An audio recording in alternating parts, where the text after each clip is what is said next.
हजुर अहिले यो जुन अहिले चुनाव हुँदैछ नि यसको बारेमा चाहिँ तपाईले जित्ने माहौल के कस्तो छ त्यसको बारेमा भनिदिनु। नमस्कार, म भूमि त्रिपाठी नेकपा एमालेको तर्फबाट धादिङ क्षेत्र नम्बर 1 को उम्मेदवार।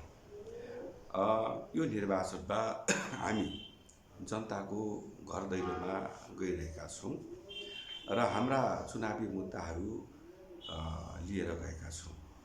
खास गरिकन यो निर्वाचनमा हामी मुलुकलाई समृद्ध बनाउने, नेपाली जनतालाई सुखी बनाउने एजेन्डा सँगसँगै मूल एजेन्डा अझ राष्ट्रलाई बचाउने, राष्ट्रलाई जोगाउने।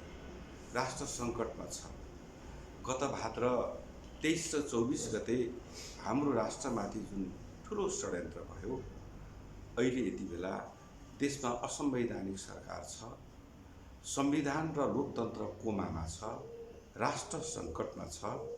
त्यसैले राष्ट्रलाई सङ्कटबाट मुक्त गर्ने, कोमामा रहेको लोकतन्त्र र संविधानलाई पुनर्जीवित गर्ने र हाम्रो समृद्धिको यात्रालाई अगाडि बढाउने हाम्रो एजेन्डा हो र नेपाली जनतालाई सुखी बनाउने, समृद्ध बनाउने, बेरोजगार युवाहरूलाई रोजगारी सृजना गर्ने र नवयुवाहरूलाई राजनीतिमा आकर्षित गर्ने, नवयुवाहरूको मागलाई सम्बोधन गर्ने।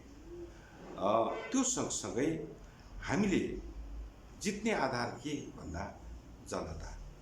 हाम्रा लागि जनता भगवान हुन्। जनता बिना हामी रहन सक्दैनौँ। हाम्रो पार्टी जनतालाई भगवान ठान्दछ, जनताको सेवालाई धर्म ठान्दछ। त्यसैले हाम्रो पहिलो आधार भनेको जनताको समर्थन हो, जनाधार हो र अर्को आधार भनेको हाम्रो मजबुत सङ्गठन हो, सुदृढ सङ्गठन हो।